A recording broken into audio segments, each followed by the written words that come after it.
1, 2, and 3 different recorders are going, and 1, 2, and 3 people are here. Look at that symmetry that we have, guys. Not only are there 3 of us, but I have an over redundant caution about recording, apparently, as well. So here we be. Everybody out there, thank you for listening. This is another very special episode of The Broken Brain, where we are diving back into the use of RPGs in enjoying your life, your emotional health, your mental health, learning, communication, bonding, social skills. It's something that I've been diving into more and more in my practice that I do for therapy for people, and also dabbling a little more into on the online thing too. So why not share it with all y'all Brainiac listeners out there?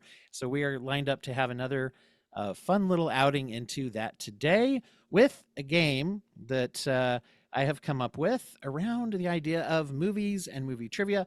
It is called Cage Fight. That's right. We are going to be delving into a game in which the characters gain special powers and bonuses by understanding the oeuvre of Mr. Nicolas Cage. And so I have been able to select a particular team of characters here who will excel at that and are really gonna be a lot of fun to do with this. So I want to welcome Izzy and Dalen to the program. I'm going to have each of you guys welcome. By the way, hi. Hi. I really had to stop talking long enough for you guys to be able to say hi. But let's you guys tell everybody who you are and where they can follow your work in the podcast sphere and the world of films and movies and such. I guess I'll go first. Hi, my name is Dalen, and I am on various different fun podcasting channels and whatnot and making appearances. But most people know me because I'm a freelance writer for websites like Slash Film and now my own venture, The Faded Reel. And coming soon, a Beauty and the Beast themed podcast that is in the works. So that's me, and you can find me on all socials at It's Really Dalen with 2 E's like a film reel. Awesome. I'm excited for that Beauty and the Beast one. You're going to go through several different kind of looks at it, right?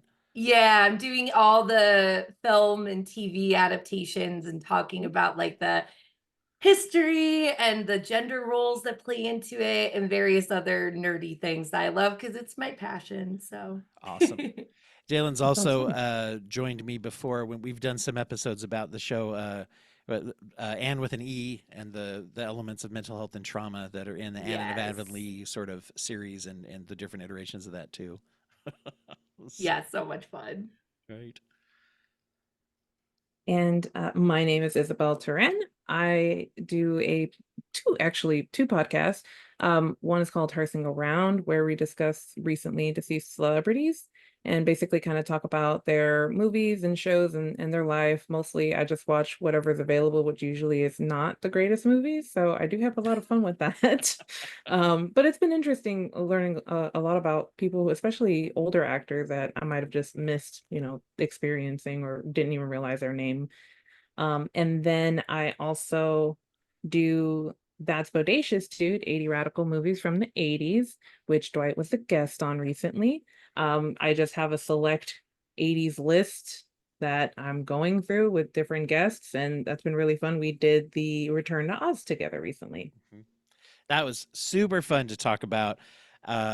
It's a movie that I hear people mention here and there, but I don't ever really get to talk about it. And we did get to talk about it, and made me realize how much I preferred actually going back and watching Return to Oz more than watching than I would go back and watch The Wizard of Oz. Yeah, Same. I really love that Yes. one. Excellent, and I highly recommend people get involved and follow the work you guys are doing into your podcasts, and the things that you have out there are just such fun things. That's why I knew this was going to be. One of the nice things about being a podcaster is when you say something like, "Huh, do I know anyone who would really enjoy something themed around Nicolas Cage?" There's like a handful of people out there that you do know, right, in the podcast verse that are like, "Yes, let me add it." So we're going to get into this today, and this is one that once again, just like the one that did last month or so, is in the process of. I'm actually writing up official kind of guideline for how to structure and play a game like this. So Cage Fight is also going to be available at dwighthurst.com/RPG. The framework with which I used to build this, the basics of the game, and then you can use that and you can write your own little chapters and adventures like we are going to go through today. So you go to dwighthurst.com/RPG. Hopefully by the time this one gets out, the other our HE double, which was our trip our trip down to escaping from hell in our last game, and then this one as well will be up there. Then you can kind of do those as well. Also, I'll be releasing the next week or so the making of, where I'll talk about how I actually wrote the little adventure too. So if anyone wants to use this as a springboard to do some of your own stuff, there's some links also to other things that I didn't make that are probably much better at that same link at my website as well. So well, let's get into it then. So today's game is going to be based off of a fairly simple dice rolling process. I'm going to tell you what the rules are, and as people know, as I've said before, I like to try to make this something that people can come into. You could say, here's somebody who maybe doesn't have a lot of experience, or maybe does have a lot of experience doing RPGs, or maybe has some forms of PTSD and D, as maybe someone off mic may have just said. It's me, everybody. Sometimes getting lost into really specific game systems can be overwhelming, and if there's lots and lots of rules, especially if you don't have, whenever I play actual D&D, I'm really grateful for DMs and people who are understanding that I do not know all the rules, and that I might need a little shepherding in that area, which can make something a lot of fun or completely inaccessible, like so many things in fandom. So the way that this game works is that, like many RPGs, basically you're going to be playing characters. We're going to go through an adventure that the GM, game manager, myself, has pre-written and figured out. Every time that a character does something that is considered either a risky action or an action with an uncertain outcome, they will roll dice to see if they succeed. So an example, go-to example I always use is if you are going to do something fairly simple, like just open an unlocked door, you don't need to roll a dice for that. If you're going to kick open or pick the lock on a locked door, you would need to roll a dice for that because it has an uncertain outcome. There you go. In this game, it is simply that anything, you roll a normal D6, just a regular 6-sided dice, and anything with a 4 or higher is a success. Anything with a 3 or lower is a failure. You will be able to roll anywhere between 1 and 3 dice, which of course gives you an increased likelihood of more successes the more dice you have. And we'll get into how you do that in just one second. What happens is, so you'll roll either 1, 2, or 3 dice, and if you have 0 of the dice you roll succeed, then something bad will happen. Things will go wrong, and the GM will tell you what happens. If you get 1 success, you will succeed, but with a complication. Something may go a little wrong as you get a success. If you get 2 successes, then you succeed. Just works. If you get 3 successes, then you succeed, and something extra good happens. The GM will tell you what that is when you do it. So that's how that works. That's why you want to roll as many dice as you can in order to increase the likelihood of something good happening.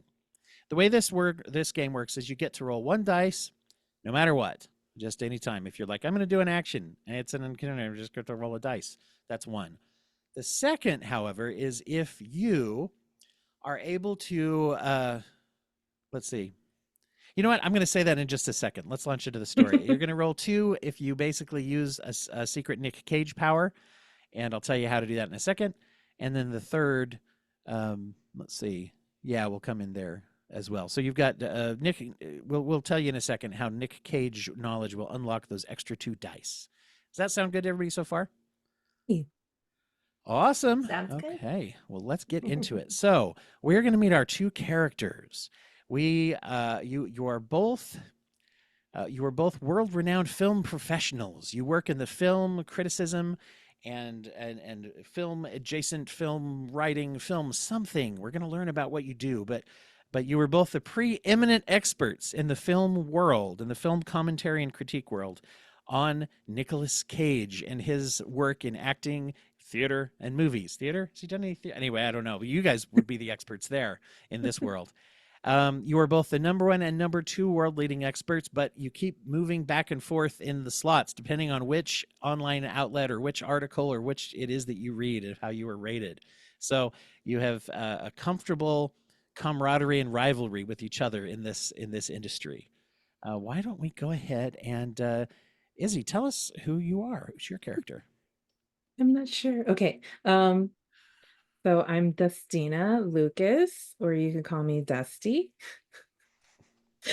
Um, Mostly I do a lot of video podcasting now. Yeah, I'm sticking with what I know. Nice. Video podcasting. And I do a lot of movie reviews for podcast episodes. And my hottest take as a critic is Bruce Willis's Hudson Hawk is a masterpiece, and I don't care Whoa! what anyone else says. So you get an extra dice for the entire rest of the. No, I'm just kidding. But I'm with hashtag I'm with Dusty. All right, on that take. Not a popular one all the time, but yes, awesome. Dalen, tell us who you are. So my character's name is also a D name. It is Dottie Delight. And Dottie is a TV critic in the vein of Siskel and Ebert, who has their own syndicated talk show, also appears on morning talk shows, sans a creepy mustache and whatnot, like so many of them from the 80s and 90s. And Dottie is really famous for a book that is very similar to Valley of the Dolls, except it's about 80s and 90s action cinema and replaces the names of iconic actors. Hence why Dottie is so good at her knowledge of Nicolas Cage, because she knows so much inside information about Nicolas Cage and his crazy antics. Also, Tom Cruise gets his name replaced, and Brendan Fraser, and so many other iconic action actors of love the it. time. Awesome. And Dottie's hottest take, which is also Dalen's hottest take, is that Highlander is a cinematic masterpiece that deserves to be respected amongst the greatest action movies. Awesome. Yes. I like both these hot takes in IRL. All Good. I'm glad, right. because I know you said like it didn't have to be IRL, but I just have to go It with my certainly gut. can be. Sure. I That was couldn't just commit there to if something I anyone didn't wanted to be actually a believe in. exactly. That was just there if anybody wanted to be a provocateur of some kind. Yeah.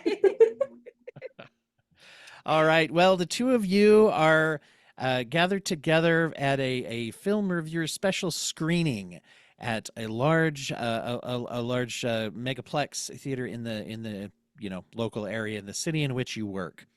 Yeah, and you are able to go to this special live screening of the live action adaptation of The Last Unicorn that is just being shown, with Schmendrick the Magician being played, of course, by Barry Keogh.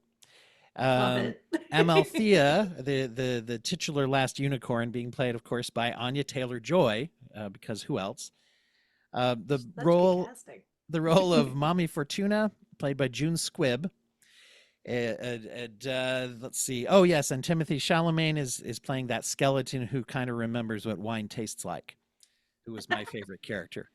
Yes. The role of King Haggard, the crazy old king, of course, is played by our boy Nicolas Cage. And so, of course, as the two preeminent experts, you are the only two who have been given such a special privilege to be able to see this movie before it comes out. Though this does not always bode well for films to be so restrictive, you two are allowed in this only special screening to see this.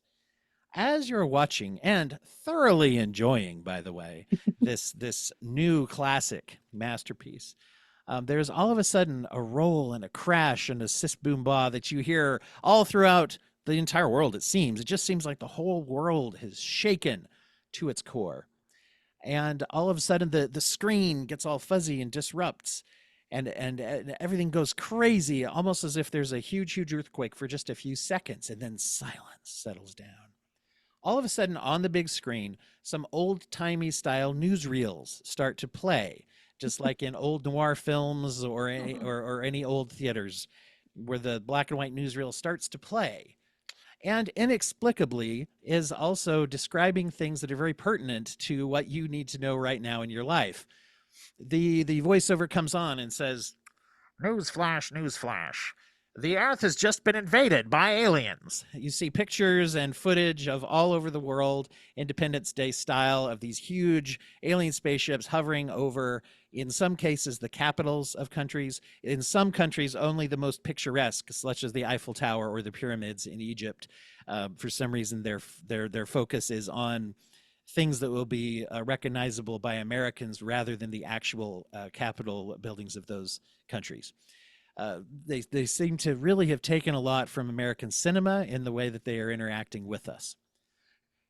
As this is going on, a strange radiation sweeps over the theater, and you know several things. Once again, inexplicably, you just know that you have been imbued with certain powers. Now, it is attached as, for some reason, these aliens do seem to attach to movies. The power has gone into your persona, your essence, and your expertise about Nicolas Cage. So all of a sudden, you realize that you are able to do anything that Nicolas Cage has done as a character in a movie, as long as you remember that it happened. So, in other words, you can conjure up the abilities of any Nicolas Cage character one time for each power. And so that by so doing, you will gain your second dice that you will roll. So if you're doing an action and you decide, no, I want to use this ability that Nicolas Cage's character did in this movie, if you can name the ability and the movie, you get a second dice. Also, for some reason, the deeper you understand the power, you get more of it, I guess. That's my tie in for this third one. In order to get your third dice, that can come if you can name one of three things: either the name of the character that Nicolas Cage was playing in that movie that you're going to use the power from, the year of release of the movie, or if you can guess the Rotten Tomatoes score within 5 percentage points. I love it. Then that gives you access to 3 dice. You also know, first of all, that, oh, I got to get out of here. I got to get out of here and see what's going on. You get up, you look at each other. What's your relationship? You guys friends? Like frenemies? No, I'm kidding. Frenemies. Okay, Well, there or we go. we could be No, we could just be kidding. rivals. Yeah, Yeah. yeah, exactly. That's what I was thinking. So you turn to each I'm other. Red again. You're the other one. Sorry. Basil. Oh my god, I Yes. love a great Mouse Detective reference. All right, so you guys get up, and what do you what exchanges or what do you guys say or to each other as you're leaving the theater? Oh, Good one. I'm always terrible at I'll this. let you get yourselves from in the theater to out to the lobby. You can say or do whatever you want as you do that. I guess I would say as Dottie be like, what no wait, so wait, let me remind myself. So we've seen the movie and this chaos has happened. Yes, right. It was right around the climax of the movie is when all this happened. You didn't get to see the Okay. whole Finish last it. unicorn. Dang it. So Oh, no. Yet. as we're leaving the lobby, are people like running from the lobby? Are they freaking out? What's happening? Yeah, let's see. So you get into the lobby, and here's what you see. You see, if we want to just get right into the lobby, that's cool. We walk out, and as you see out into this movie lobby, there's the like black and white checkered floors. There's all sorts of neon lights, all the different decorations you'd see in any megaplex. But something is decidedly different. There's a huge gaping hole in the ceiling, and a large rock, like a meteor, that is crashed in to the just center of the room here. There's a weird glowing light that seems to come from the meteor that is causing a strange sensation. Every type of machine or mechanical object around seems to have come to life and have a life of its own. There's a soda machine over in the corner that is just yeeting soda cans at people, and it's just pegging this one dude in the head over and over again. There, the popcorn machine is spraying hot oil everywhere. Employees are ducking and running. The air hockey machine is the over in the corner by the arcade is just shooting pucks everywhere. Doesn't even seem to make sense why it would have so many pucks, or why, even though it's one of its mechanical functions, it's walking around as well. Just sentience seemed to be able to make it do that for some reason. People's cell phones have jumped out of their pockets and are live tweeting and uploading their entire photo reels to their social media willy nilly. It's just chaos. The AC/DC song Who Made Who is blaring through the overhead speakers. And as you're coming out, one of the ticket takers just looks at you and says, "Wow, taking tickets. That's what I was doing before every machine went in the world went into maximum overdrive." That's right. These scenarios are pulled from movies that I think that I am confused as to why Nicolas Cage wasn't a part of them. I love it. Love it. Okay, no, but that gives me like a good understanding of Awesome. the vibe that we should be, because I wasn't sure if everyone's hectic or we're like calmly accepting that this is Good question. Yes, We've very accepted our much fate. hectic. Yes, Yeah. yes, very much hectic. And you can assume from what you're saying that any machine or electronic is also able to come to life and become aggressive to get out through this lobby. Okay. So I think Dottie would be like, oh my God, this is just like, every night that I come out of the Grauman's Chinese Theater all over again.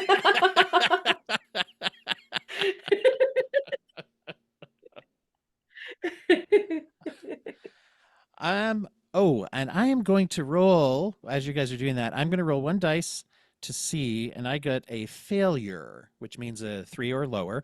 Each time we move into a new chapter like this, you guys are each going to have a turn to decide what you Mm. do. But the aliens, or the representation of the aliens, they will get to take a turn before you, but only if I succeed. I failed. So you guys get to go before any of the alien machines can take any action towards you. So let's see. Let's have Dusty. What do you do? Oh, Dusty is in shock. um, but mostly I'm mad that we didn't get to finish this movie. I mean, I know that there's all these things happening, but there's more important things, like the end of that movie. I want to know how. I want to know Well, what it and looks like. also, I want to know who's playing Molly Grew in this movie, because that is a crucial piece of Oh, I information. forgot.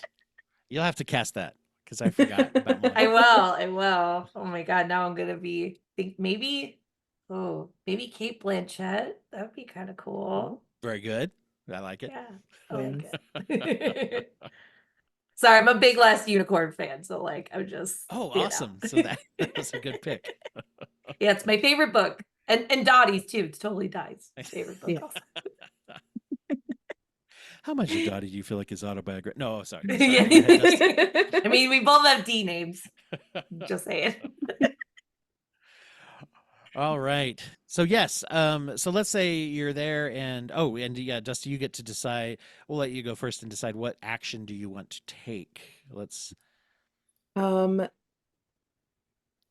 guess get out of the lobby and into the street to see what chaos is happening outside. Okay. I don't know what else we can do in here. Okay. Yeah, I think that's a good move. The way is the way in between you and the exit does have all of these crazy machines attacking people and everything. Okay. So, what are you going to do to get through? Can you think of, and if you can think of any ways to tie, a cage power into getting through the lobby, then that'll give you better chance of success. I don't know. Maybe I can do like brute strength and run through it.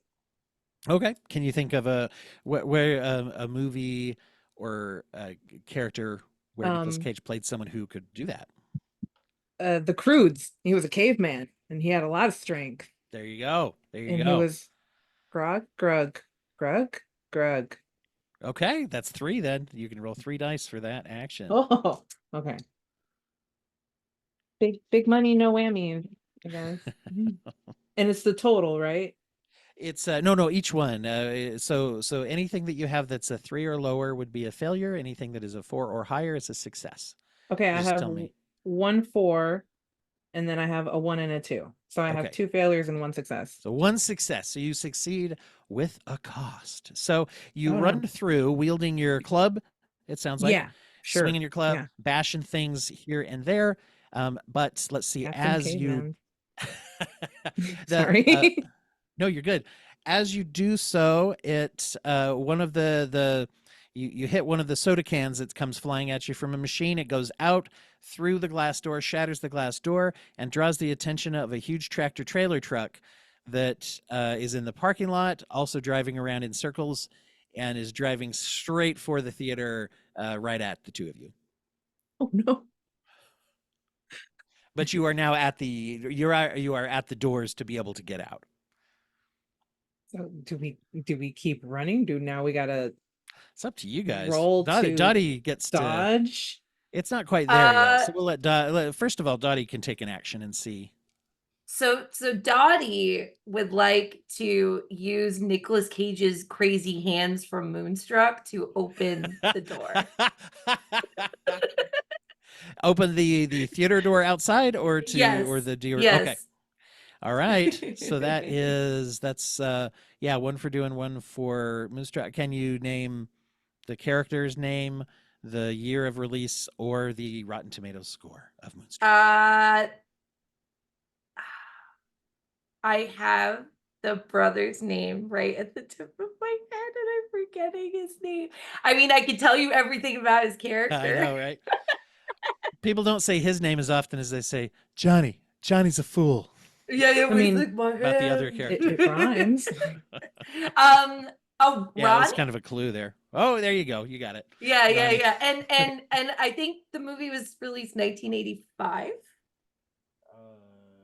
Where is that one? 1987. 1987. So very Oh, close, but you still get 3 because you named his character. So, so all right, I go for I it. do 3 dice. Yeah, roll 3 dice and just say how many do you get that are either 4 or higher. That'll tell us what we Yes. got. And also everyone, just so you know, Dottie is very close to mowers across the street. So Dottie might sound like she's having a fun time out in the grass. Okay. So I believe, so what do I add them all up? No, just so each one is an independent success or failure. So anything that Okay. is 4 or higher is a success. Okay, well, none of them are 4 or higher. Okay. One is 1, and then the other ones are 2. Okay. So with 0 successes, there is a something goes wrong. So while you are attempting to get the door open, the tractor trailer crashes through and trapping both of you on top of the. Luckily, instead of being killed, you're both able to grab on movie star action style to the hood of the tractor trailer, but it is now wheeling around the parking lot, and you're both on holding on for dear life. Oh no. I yell, it looks like we got our ox stuck in a ditch.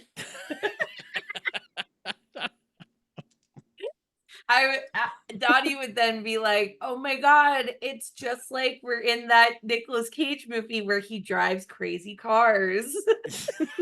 Which one? Which one? Exactly. Exactly. Oh, so there's okay. So what do you want to do while you're on here? Let's see you go. But Dusty, what's your action?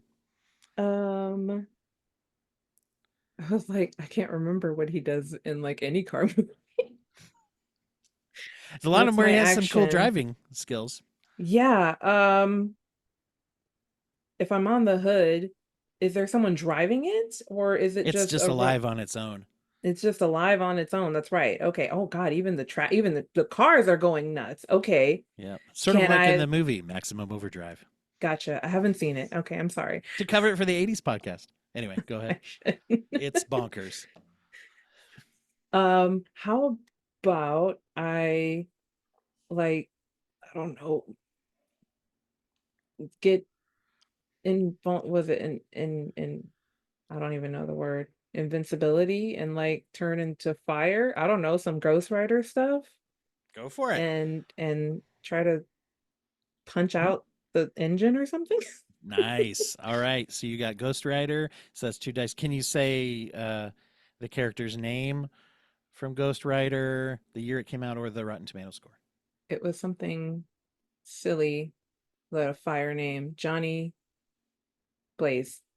Johnny Blaze. Yes, correct.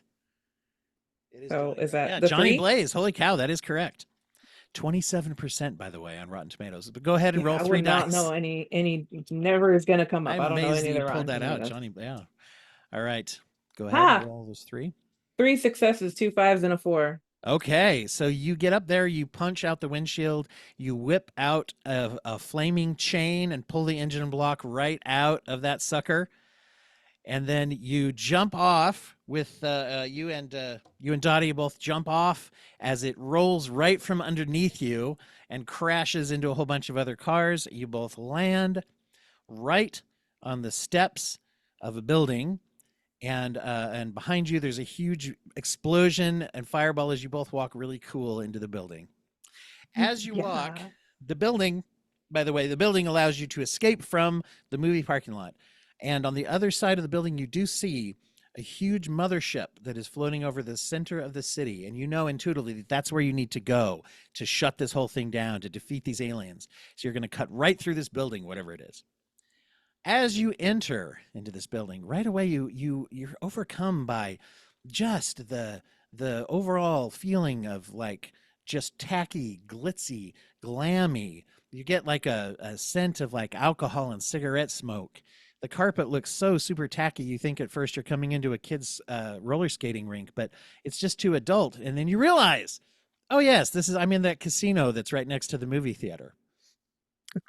As you walk in this undisclosed city that we're inventing here for this, you walk into the casino, and it's a weird mix of normal to not normal. In other words, there is still there's holes in the ceilings and the walls. There's obviously been rocked and explosions. Card tables are tipped over.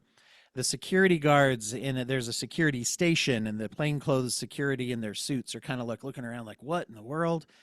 There are also, however, a whole bunch of people lining up the walls with slot machines, protected from any kind of fear or despair by a combination of free alcohol and gambling addiction, to where they are just very, very focused on the slot machines and have no idea that anything else is going on.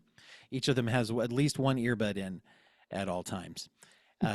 As you're surveying this scene, you also notice there's a huge number of Elvis impersonators just all over the place. As you see, there's a sign up for an Elvis convention. At this point, about 5 of these Elvises, in fact, exactly 5 of these Elvises, seem to step away from the rest of them. They pull out pistols and submachine guns and start firing guns all over the place. As they do so, a blackjack dealer who's already hiding underneath one of the tables looks up at you and says, all these Elvises, man, so weird. I would swear we were at least 3,000 miles from Graceland. All right, let me roll to see first what they do. Oh, and I got a success, so the alien factors get to go first on this one. One of the Elvises, the 5 Elvises, the tallest one, the most Kevin Costner looking one of them, um, comes comes out and specifically notices the 2 of you and fires a volley of machine gun fire at you, causing you to have to duck, causing you to, well, actually, you know what? He's just shooting at you. You guys got to decide. You got to roll to see if you can dodge, see if you can think of a Nicolas Cage specific way to help you get a better chance to dodge. Could Dottie use the power of Nicolas Cage looking longingly into their eyes to stop them from firing at us, and Leanne Rhymes starts to play? Yes, which movie is this from? From Con Air. Okay, yes, very nice. Very nice. I love this. All right. And let's see. Do you know his name in Con Air? Or Oh, I the year? don't remember. I just love the soundtrack idea so much. Do you Oh. All I keep hearing him say is bunny. Yeah. I can't remember. All I remember is that's Leanne Rhymes' How I Live Without You. Okay. That's playing. Let's Can see, that so give me a point? if well, If I sing it, does that give her how much do you think an it has on Rotten advantage? Tomatoes? What would you guess for Con Air? I'm gonna say in the low 70s, high 60s. It's actually 58% Oh, for that so one. close. So let's see. Unless you can come up with the year of release, then we're gonna have to just go with 2 dice on this one. Is it 1995? Ooh, 97. And he said, good guess, though. Oh, close. All right. Well, let's go for 2. Okay, that works. All right. I love this plan, by the way. Oh, thank you. Thank you. Okay, so one of them is a 4 and one of them is a 3. Okay, so you got 1 success, succeed with a cost. Okay, so as you look longingly into what's the character's name? Murphy, I think is that character's name from the movie. Into his eyes, he goes like, "Oh, it reminds me what it was like to be innocent once again. You know what? We're not that different, that guy from Con Air and me, except I'm much more evil, I guess." And he gets really poignant, right?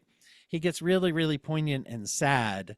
And but unfortunately, so he does put his gun down, and unfortunately, when he puts his gun down, the what happens is that a bunch of the security forces tackle him, which you think would be a good thing, but when they do so, yeah, he trips over and he knocks over a large bag that has an explosive device in it that they had bought to blow up the safe in the casino, and there's a huge explosion, and now the whole room is on fire.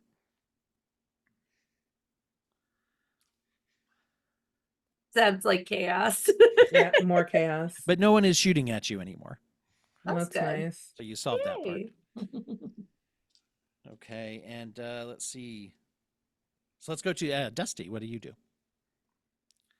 So everything's on fire now. Um, so are the special forces good guys or bad guys, or is that not established? Or am Hard I to just supposed say. to assume because they're special forces they're good? That's a good Sounds like question. propaganda. No, just kidding. That's a good question. Let's just say, as you observe them, they have started to fight back with the 5 criminal Elvises, and the security guards are shooting at each other and through the fire, and the other Elvises, who seem to just be normal people dressed as Elvis, are kind of running around crazy. The slot Okay. machine people, by the way, are still just sort of running the Doing, slots. yeah, running their doing their A couple lives. of them brush a little Um, fire off of their, shoulder jacket. oh, this is gonna be a reach. So how about I try to do some Superman stuff and like put out the fire and I don't know, restrain everybody? Um, because he was, I mean, it's cameo, but it still counts. He was in the Flash as Superman. Okay. Okay. So you're gonna use which superpower? Did you say the blowing, like blowing the fire out? Sure, let's do that. Is that okay? Cool. Is that a Cool. thing? That can be a thing, yeah. Yeah. Sure. So that was in. Okay. So I guess I guess you also said the character's name since it's Superman. So all right, go for it. You roll 3 And dice. that's, oh, three. Okay. Yeah, because you said it got to be in his name, Superman. And So and technically he was going to be in it. Like they like made the costume and everything. So I think that counts. It counts. And it was a cameo. It counts, damn it. Okay, so I have 1 success and 2 failures. okay. Okay. So once again, you succeed with a cost. As you go ahead and blow out the fire, unfortunately, you also, as you blow out the fire, a whole bunch of the sort of innocent bystander Elvises and the security guards and everyone are all blown all the way through the casino.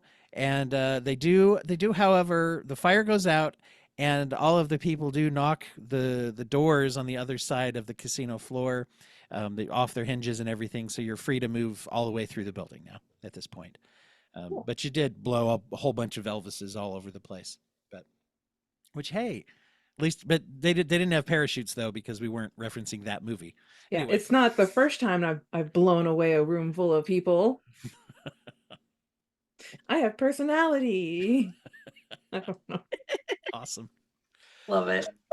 You guys are moving through this in a good way. So now you are out, and as you come out of the casino, all of a sudden, the stark, cold air conditioning feeling of being inside fades away, and as you walk out, you're blasted just by a wave of hot air. It's just hot and deserty and just oppressive heat that you walk out to in the parking lot right outside the casino. On the other side of this long parking lot, you see the mothership floating right above City Hall, Looking around, you can see cars that have been tossed aside. You can see huge furrows dug in the ground as if some kind of a enormous Bugs Bunny took the wrong turn at Albuquerque and came through here. All of a sudden, you look over and see what seems to be an aspiring Instagram influencer who is trying unsuccessfully to actually fry an egg on the sidewalk for their content. They look up at you and say, "Hey, watch your step." There's a whole lot of, I don't know what to call them, I don't know, tremors in the ground every so often. And as they say this, the ground starts to shake a little bit. Did you notice off in the distance a huge worm bursts out of the asphalt and then goes back down, burrowing back into the ground? And the worm fails on its roll, so it does not get to go first. You guys get to go first. So let's go with Dottie. What are you going to do? So Dottie wants to use some magical conjuring powers from the Sorcerer's Apprentice. Yes, I was waiting for someone to do this. And freeze the worm in its place so it can't wreak more havoc. Ooh, nice. Okay, so we've got that. We got the movie. We're gonna go for the third dice with the name or the year. His name is Balthazar Blake. Oh, very good. Okay. Shazam. Yeah. That one only has a 40%. That's a decent movie. I remember that. I know being it's got pretty fun. my forever crush Alfred Molina in it, so it That's should right. double in points. So This is one of those things that when I say, yeah, didn't you know that Alfred Molina and Nicolas Cage were in a movie about this, based off the Sorcerer's Apprentice, where they're both sorcerers? Yeah. People go like, "What are you talking? Did you dream this?" Anyway, all right, go ahead and roll 3 dice. all right. Ooh, okay. So I have a 5, a 4, and a 1. Okay, so 2 successes. You succeed completely. So you can decide here: does the worm? Do you freeze it in the ground or is it up in midair? Up in midair because it looks cooler. It looks cooler, right? Yeah. Worm freezes up in midair, kind of bordering over, and the two of you get to walk undisturbed underneath the frozen worm, coolly, casually across the hot pavement. Now that you are out of the tremor zone, it's not, quite as hot, but you get up to the City Hall. As you come up to City Hall, you notice several things happening at once. There is the huge mothership, the biggest ship in all the world of all the aliens, by the way. That's how you can tell it's the main one. And it is hovering right above City Hall. As you come up on it, you actually see something that you've seen advertised recently. They actually have a device that is a product called a Nicolas cage. It is a cage specially designed for holding people named Nicolas. It was test marketed to contain Saint Nicholas, if you're trying to catch him coming into your home at Christmas time. It could also be used to house Nicholas Holt, which is why they, by the way, needed 2 of them on the set of Renfield as well. I think you're muted, Dylan, by the way. I am. Oh, yeah, you can leave it Yeah, on. You're I good. don't want you to hear the blowers, but that is hilarious. No, you can leave it on. I can't hear them. Then people won't know you're laughing at my stupid jokes. I am laughing very much Anyway. at the stupid jokes. So as you get close, you see that this particular Nicolas Cage contains a Nicolas Cage who is being held captive by the aliens here. Next to the Nicolas Cage in the Nicolas Cage is a large machine being operated by a bald man. The bald man leans around and looks at you and says, "Hey, check it out. Isn't this cool?" The machine is exchanging a laser beam with the mothership. And then he points to the green, kind of this green outfit that he's wearing. And he's like, "Check it out. I'm Lex Luthor, I guess. This coat is totally LexCorp." As he does that, he points up above and says, "But you need to be more concerned with the fact that Superman lives." And there's a Superman flying up above. That was so good. Maybe Superman's been reborn. I can't decide. I think we'll settle on Superman lives. Anyway, you can tell, however, that this is an evil Superman because his eyes are glowing red and he keeps busting into that little dance from Spider-Man 3 that Tobey Maguire did when he had the Venom costume. So you can tell that he's a bad Superman. Plus, he's just slicing hands off of statues and cutting cars in half with his heat vision while this is all going on. Um, yes. So the Lex Luthor guy points to Superman and says, "Hey, get him!" And he succeeds on his roll. So actually, we get to take an action first. So the evil Superman picks up a garbage truck and throws it at you. Let's see. So what do you do to stop that attack or to resist it? Um, I guess maybe fly up to it and stop it with my strength because I'm Dracula. Okay, okay. You're gonna go for Ooh, Dracula. Yeah. Nice. From I nice. assume Renfield. Renfield. Okay. Yeah, that's fairly new. 20, Yeah, go for it. 23. Yeah. Yeah, go ahead. So that is two. Well, no, three because the character once again character's name is Dracula. So Ooh. Uh, two successes, a 6 and a 4, and one failure, one. okay. So you go up and tell us what you do. You fly up. Do you intercept it with strength? Do you blow it up? What do you do with your power? Yeah, intercepted with strength. Okay. Okay. Yeah, sure. There you go. Yeah. You Did I swat blow it? it Yeah. out of the sky like it's nothing. Boom. Awesome. Daddy, Okay, great. Now let's look at so did you see that? That was so cool. It was so cool. Don't tell anyone we bonded. It's our little secret, just like this entire situation.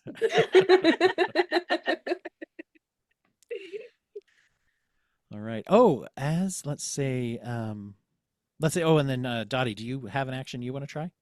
So I'm trying to decide. I have two possible actions that I don't know Mhm. which is better if I should save. Because one of them is I could magically conjure a car that comes up really fast from Gone in 60 Seconds and us jump into it to avoid this person. Or I could magically conjure the powers of Face Off and copy the powers of our antagonist Oh. and go against them. So I Mm. don't know. Which do you think is the better I'll option? let you They guys both sound decide pretty between the two good. of you. We're gonna flip a coin. I don't have a coin. There one you think is better, Dusty? Um, I like the second one because it sounds chaotic. Oh, the face off one? Okay. Yeah. All Well, right. we'll do that. So you're using face-off powers, obviously from the movie Face Off. And what do you want to do for your third dice? Do you know the character's name from Face Off? I don't, but could I say the director? Oh, yeah. I mean, yeah, Oh. we'll allow it. Let's allow it. It's That's good. John Woo, right? Actually, hold on. Let me double check. Is it John Woo? Yes. Yes, it is. Yes. Yes. All right, we'll go for that. Yeah, yeah, that's a All good right. call. Oh, and just to be, you go ahead and roll, but tell us who are you swapping with? Well, the antagonist, I'm swapping. I don't know my full actual face, but like I don't know, my normalness with Sure. their superpowerness. With the evil But it's Superman or with the Lex yes, Luthor? Okay, the well, Lex yeah. Luthor, the Lex Luthor. Yeah. Okay, the Lex Luthor scientist guy. Gotcha. Yes, Okay. yes. All right. Oh, they're all fails. Oh no! Yeah. 0 successes. Okay, so actually, here's what happens. So you go ahead and you try to use the face-off technology to sneak up on him with all the FBI scientists who show up to help do this. And just as they're about to restrain him, he pushes them away. Evil Superman picks them up and drops them into a lake. The scientists, the face-off scientists, and Lex Luthor turns on you and says, "Nice try. I'm pulling out the big guns now." He pushes a button, and a huge, steampunky, clockwork, smoke and billowing machine comes up. It's a huge mechanical spider that's coming up towards the building. Is it from the Wild West? It is and or almost from Superman Lives, actually. Oh, that's Canonically, it was right. going I to be in the movie Superman forgot. Lives. Yes. as well. Good pick. Yes. Thank you. So as the mechanical spider is coming up, and it has big I don't know, crunching sort of mandibles, and is coming down to just gobble up the whole city. Right. So let's say Dusty. What are you going to do?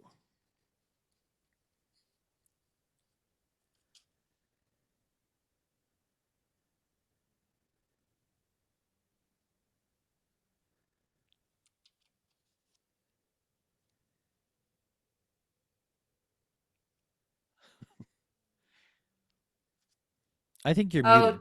I think you're Oh, muted. there we go. Sorry about that. I was Okay. That's drinking water. Um, okay.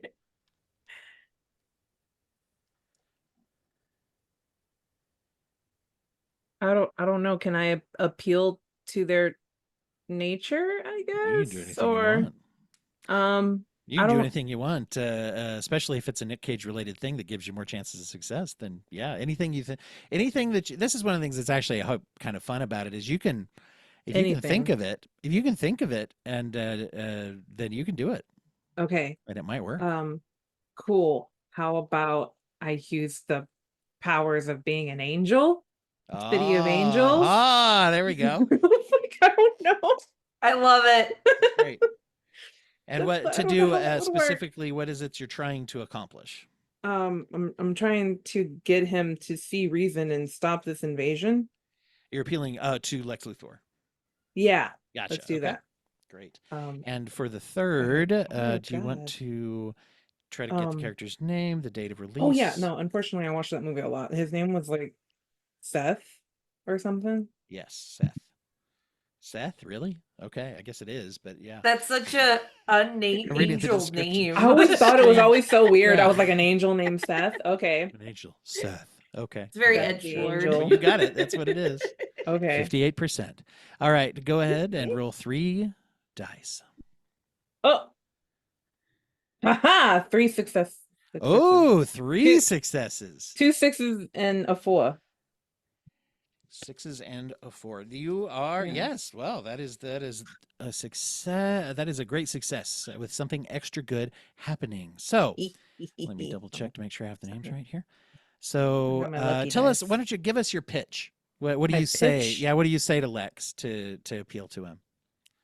You don't have to do a Nicolas y- Cage voice if you don't want to, basically but you're better than this, and you should see the plight of others, and this is wrong. It's so wrong. I don't know. And Iris by the Goo Goo Dolls plays in the Yeah, background. there you go. what hand Yeah. gestures do you use? I'd give up forever to touch you because I know you would feel me somehow. And you're the closest to heaven that I'll ever be. And I don't want to go home right now. Mostly because I can't, because I think you've already damaged all the roads to get to it. But and he says, And I your don't know. trench coat is billowing in the wind. yeah. You start to see Lex starts to cry, and he's like, I don't know. A lot of your characters can fly, so apparently you can get home still. I hope. You can tell that you've really gotten to him. He's like, you've touched me down to the Lex core of my heart. Oh, and he, as he's talking, he pulls off a bald wig, and underneath that bald wig there is there's a bunch of flames floating over his head that also looks like hair. Then he peels that off, and that's a wig, and he just has normal hair under that. And he says, "Sorry, look, my name is my real name is Michael Kitts, and I'm a kind of a deep dive reference to a guy who had some, let's just say, had contact with aliens a long time ago, but kind of tried to cover it up. And yes, this is John Wood's character, or James Woods, I should say, character from Contact. And after I hid all evidence of the aliens' existence, I contacted the aliens to see if they would come and help me take over the world, because I read that in a copy. I think it was Kevin James' first draft of script for Superman Lives that didn't ever happen. I don't know what happened. It just got away from me. I just got all carried away. And oh my gosh, this is so embarrassing. Look, But now the aliens are here, cat's out of the bag. If I'll tell you what though, if we can destroy this machine before the giant spider, right, um, can get here and destroy us, then they'll then it'll destroy the alien ship. I'll just tell you that right now. If you can focus our energies on the machine here, if we can destroy the machine, the aliens I think will be conquered and go away. But we definitely got to stop him before this. If the spider consumes Nicolas Cage, that is the heart of all humanity's joy, and it will destroy probably the world or something. Oh no. All right, so quite a it's a good move. All right, Dottie, what are you gonna do? It's your turn. Let's see. What is Dottie going to do? So basically, our main objective right now is to destroy the spider because Lex Or cannot do it. right, or to you can either you can attack the spider, or he just said the machine. I should say the machine he was working on that's connected by a laser to the mothership. He said if you destroy that ship or the Oh, machine, if no, you no. destroy the machine, then it'll destroy the alien's mothership. Okay, so is the mothership or that machine close to us, or do we have to get to that space? It's right there. You're just right there next to him. Okay, so I think I'm going to, similarly to what I mentioned before, conjure a car, but not to ride in it, to throw at, in 60 seconds, the machine to see if it breaks. Nice. So sort of one of these like cinder block on the gas pedal kind of situations. Have it Yes, crash into it. yes, Gotcha. All right. And definitely. can you okay, so can you come up with the characters? We're going with Gone in 60 Seconds. Yes, Gone in 60 Seconds. And I think his name was Randall. Let's see here. I don't know his full name. I think it's Randall. Yep, something. you are correct. Randall Memphis Reigns. All right. I What remember a the name. last name because I remember Delroy Lindo going, "I got you, Reigns," through the whole movie. For me, my biggest memory is more so Angelina Jolie in that movie with her leopard print coat and just being like, "Oh, I want that coat so bad," when I was little. Just like I wanted Vin Diesel's coat in Triple X. One of my favorite, by the way, of all the movie tropes where Mm. someone says, "Don't worry, I'll clean this up." This is probably my favorite one. Is when Delroy Lindo's character says to him, "Get out of here. I'll clean this up." After spending the entire day chasing him on radio throughout the entire city of Los Angeles Yeah. as this identifiable guy who 50 cops have been trying to catch, destroys an entire city, kills a gangster that the FBI has been watching, and he goes, "It's fine. I got it." I got this. Anyway. Delroy Lindo is also in Mission Impossible. No, or that's somebody else. I don't think he's in any of the Mission Impossibles. I don't think so. No. Yeah. No, Vin Rames. My brain was going Vin Rames for a second. Because I said Reigns. That's why it was. Yeah, because that was his last name. Yeah. Yes. It's all a wonderful ball of movie knowledge here on the show. I know. I love it. All right. So we got 2 successes and 1 fail. Nice. 2 successes means you accomplish your task. All right. So which kind of car is it? Is it Eleanor the Mustang, or is it some other fancy car? I think in my magical powering conjuring abilities, it's like a Ford Mustang of some kind. Yeah. All right. So you get that sucker down, you put something on the gas pedal, and it crashes right into the machine. The machine explodes. And as it does so, the laser beam connection is broken. The mothership just blows out one side. It starts, sparking and flying, and it goes off willy-nilly, sort of like a balloon with a leak, willy-nilly up into the air, into space, and explodes just far enough that it doesn't destroy the Earth. And as it does so, the mechanical spider collapses, and all of a sudden, all of the ships start fleeing. They start to leave the planet's atmosphere, and you can sense that the aliens have left. As they do so, you can feel the Nicolas Cage powers that have been imbued upon you start to fade back into just a normal feeling of being just the regular powers of of an acclaimed movie critic and reviewer settle back upon you.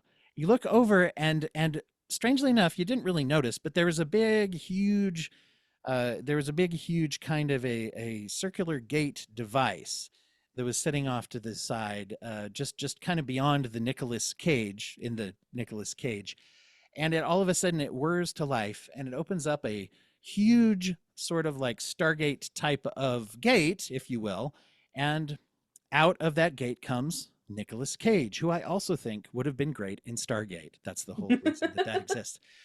The real Nicolas Cage from all the combined Cage verse comes walking out to greet you and thank you for saving the day. As he does so, you notice that the FBI face-off people have climbed out of the lake and have come back over, and he gestures over to the cage. They open up, they go into the cage, they do some work on, and as they're doing that, he says that was a fake, that was a decoy Nicolas Cage that they had over there in that Nicolas Cage. As they come back out and they lock the cage again, you notice that there is now an alien in there. They have switched his face so that he looks a lot more like an alien with John Travolta's face and long, greasy dreadlocks. Yes. And the real Nicolas Cage says to you, "We're going to keep him here for leverage in case those aliens want to come back and try to make a battlefield out of our Earth." So But now you know that the aliens have been defeated. Now that everything is set right again, and because of the acclaim that you guys get, for being the two movie reviewers who were able to save the world for your Nicolas Cage powers. You were rewarded with your very own podcast, both video and audio, full production value on any platforms, anywhere that you want. You can affiliate with any network you want, all these things. The podcast is going to be the two of you watching and discussing the entire Nicolas Cage film oeuvre with special guest Nicolas Cage in every episode. The three of you get to discuss it. So tell everybody what are the first two episodes going to be focused on? What movies are you going to watch with Sir Nicolas Cage? Do we each get to pick one Yes, movie? you 'Cause each there's get to two of pick us? one. Yeah. Okay. I think for me, just because it was the first Nicolas Cage movie I fell in love with as a little kid, was Moonstruck. So I gotta do Moonstruck. Nice, nice. Vampire Kiss, Ooh, Oh, yes. yes. because it's insanity. And I was like, I felt like I wanted to do a character thing, but I felt like no matter what, it would turn out bad. So I tried to avoid it, even though that was the only other character I could think of. Is that the one where Excellent. he screams the alphabet? Oh God, probably. I've only seen it like a couple times. It's so hard to get through, but it's just so chaotic, and I'm a sucker for anything vampire, so. Yes, yes. I think that's the one where he's like A B C D E F G H I J K L. I think that's the one. I think so. Full confession, I'm actually rewarding you guys with my deepest podcast dream. If I could wave a magic podcast wand and do anything, I would love to do a show where I get to sit down with Nicolas Cage and talk about each of his movies. Aw, I hope That you would get to be, do that one day. yeah, that would be. I can imagine he's got nothing better to do than do that with me. It's okay. My version of that is I want to do that, but with Ron Perlman. Oh, wonderful, wonderful. Yeah. Yes. All right. Well, thank you guys so much for being here and for doing this. And I hope that everybody out there, this is something that has been fun for you to spend your time with us too, and also hopefully inspiring. Because one of the things that made me so excited to be able to do this with you guys is that I knew that the passion that you have, that you attach to movies and media and all those kinds of things, would be something that we could all really have a good time with together.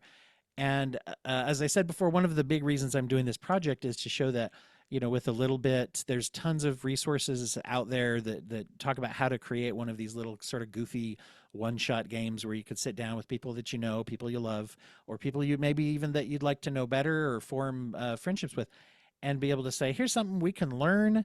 I mean, we can learn how to do it. We can set up the ground rules, create a whole world, and then play and enjoy it in like an hour, or. And that's something with a little prep beforehand. That for at least one of the people who's planning it, but it's something that can be really good. So I'm so grateful for you guys taking the time to do this with me today. Thank you so much for doing it. Yeah, It it was was so much fun. awesome. Yes. Tell everybody one more time, each of you, where people find your podcasts and what they look up to follow your work. Well, you can find me, like I said, at It's Really Dalen with two E's on pretty much every platform. And you can look forward to my Beauty and the Beast podcast coming out very soon, likely hosted on Podbean. Likely. Nice. Do you have a name yet? I believe it's going to be called Le Bets Le Buttes or something to that Okay. vernacular. So it's gonna be cute, fun, and sassy and nerdy like me. Send, So send me send me an announcement. I'll mention when it comes out.